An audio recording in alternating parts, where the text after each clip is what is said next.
শোনার প্রয়োজন নেই।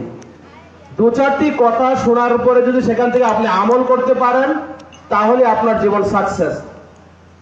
আর আজকের আলোচনায় আমি যে আয়াতের অংশটুকু পাঠ করেছি সেটা হচ্ছে যালিকাল ফাউজুল আযীম, তারা হচ্ছে মহা সফল। তাহলে আমরা আসলে যারা পৃথিবীতে এখন পর্যন্ত জীবিত আছি, আমরা জীবনে কতটুকু সফল, এই হিসাবটুকু আমরা নিজেরা যদি একবার চিন্তা করি তাহলে অনেক কিছুই আমাদের সামনে ভেসে আসবে। আপনার পরিবার জীবন, আপনার সামাজিক জীবন, আপনার রাষ্ট্রীয় জীবন, প্রত্যেকটা পর্বে আপনি কতটুকু সফল। সম্মানিত উপস্থিতি, আমরা এখন বর্তমানে এই সফলতা নিয়ে চিন্তা করি না। কারণ কি? আমরা মুখে সফল হয়ে যাই, আমরা মুখে সফল হয়ে যাই, কিন্তু কাজের মাধ্যমে বাস্তবে আমরা সফল হতে চাই না। সম্মানিত উপস্থিতি, তার কারণ কি? তার কারণ হচ্ছে এই যে আপনার আমার ঘরের পাশে মসজিদগুলো রয়েছে, এই মসজিদগুলোতে একসময় ছোট ছোট বাচ্চারা মসজিদে সংকলন হতো না, মসজিদ ভরপুর থাকতো, কিন্তু আজকে আমাদের মসজিদগুলো খালি হয়ে যাচ্ছে। সম্মানিত উপস্থিতি, আদর্শ সমাজ যদি আপনি গঠন করতে চান, শান্তিপূর্ণ সমাজ যদি গঠন করতে চান, তাহলে এই মসজিদ সকালবেলা আবারও ভরপুর করতে হবে, তাহলে আপনার সমাজ শান্তি হবে, নচেত আপনার সমাজ কোনোদিনও শান্তি হবে না। সম্মানিত উপস্থিতি, সকালবেলা আমরা যখন ছোট ছিলাম তখন সকালবেলা প্রত্যেকটি জানালার পাশে কেরোসিনের বাতি ধরিয়ে সেখানে বৃদ্ধ মহিলা গুনগুন করে, বৃদ্ধ বাবাজিরা, বৃদ্ধ মুরব্বীরা তারা গুনগুন করে কোরআন তেলাওয়াত করত। কিন্তু আজকে দেখুন, এই দাউদকান্দির মধ্যে আপনি প্রতিটা ঘরের মধ্যে আপনি তালাশ করে দেখুন, সকালবেলা কোন ঘর থেকে কোরআনের আওয়াজ আসে না। তাহলে কি আমরা সফল হইলাম নাকি আমরা ব্যর্থ হইলাম? তাহলে এই যে ব্যর্থতা নিয়ে মুখে আমরা সফল হয়ে যাচ্ছি। সকালবেলা এখানে অনেকে বসা আছে, যখন যৌবনকাল ছিল সেই যৌবনকালে পানির নিচ থেকে পাট কাটি কেটে কেটে তারা জীবিকা নির্বাহ করেছে, সন্তানদেরকে আহারের ব্যবস্থা করেছে। আজকে আমাদের সন্তানরা সকালবেলা মক্তবে আসবে, কুয়াশায় লাগলে তাদের ঠান্ডা পড়ে যায়। তাহলে আপনার আমার সমাজ পরিবার কিভাবে সফল হবে বলুন তো দেখি। সম্মানিত উপস্থিতি, আমি যখন সর্বপ্রথম মক্তব শুরু করছি 1.5 ঘন্টা পর্যন্ত শুধু সবক নিতে হচ্ছে, আর এখন 10 মিনিট সবক নেওয়ার পর আর স্টুডেন্ট খুঁজে পাওয়া যায় না। কেন? রাস্তার মধ্যে আপনার ঘরের মধ্যে ওয়াইফাই আছে, আপনার ঘরের কোণার মধ্যে সেখানে 10-15 জন ছেলেমেয়ে সেখানে বসে থাকে মোবাইল নিয়ে। তাহলে সেখানে কোথায় থেকে সন্তান আসে? তাহলে আপনি আমি কতটুকু সফল? এই যে আল্লাহ বলছে তারা সফল, তাহলে কারা সফল সেটা তো আমরা খুঁজে পাই না। আমাদের সন্তানগুলো আমরা বক্তব্য পাঠাচ্ছি না। আজকে সেই সন্তানগুলো আমরা সকালবেলা আমরা কিন্ডারগার্টেনে দিচ্ছি।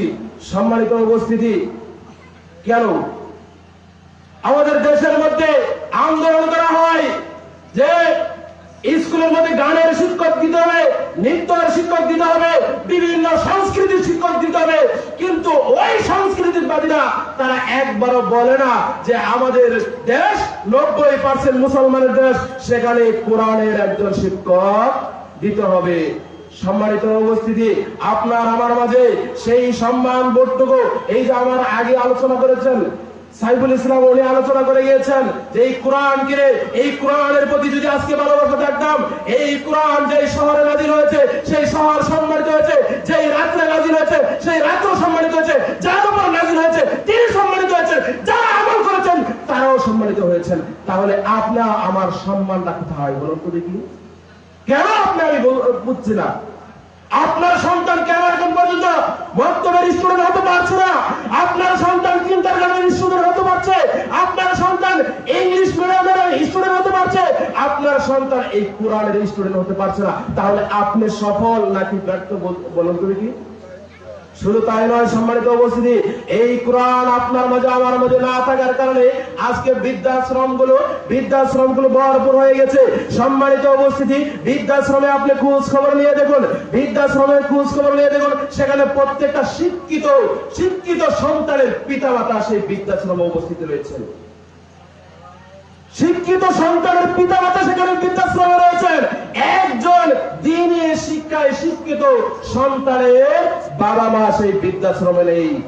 সম্মানিত উপস্থিতি, আপনাদের পাশে আপনাদের অনেক আপনার সফলতা, আপনাদের এই এলাকার মধ্যে একজন করে আলহামদুলিল্লাহ আপনাদের এই এলাকা থেকে আব্দুল সবুর ভাই এতদিন পর্যন্ত আলেম ছিল, এখন আলহামদুলিল্লাহ এই বছর 2026 সাল শেষ হলে আপনাদের এই সমাজের মধ্যে আরেকজন দাওরাবাস আলেম প্রবেশ করবে ইনশাআল্লাহ। তাহলে এটা কি সফলতা নয়? তাহলে এই জিনিসগুলো আপনি খেয়াল করেন না কেন বলুন তো দেখি?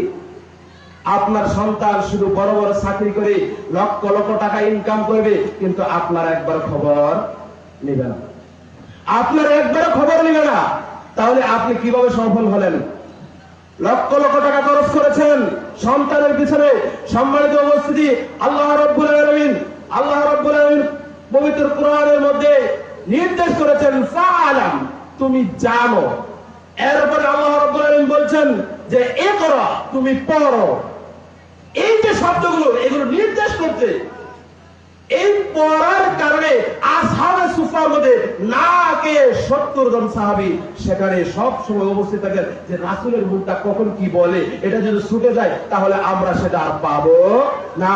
তাহলে আপনার সন্তান বক্তব্যে আসে না, আপনি 5 ওয়াক্ত সালাতও আসেন না, তাহলে আমি কিভাবে সফল হবো?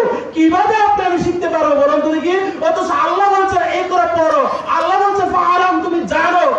আমি জানতেও চাই না, পড়তেও চাই না, যদিও মাঝে মধ্যে মসজিদে আসি, ইমাম সাহেবের উপর দিয়ে ফতোয়াবাজি করি, এটা হচ্ছে আমাদের অভ্যাস।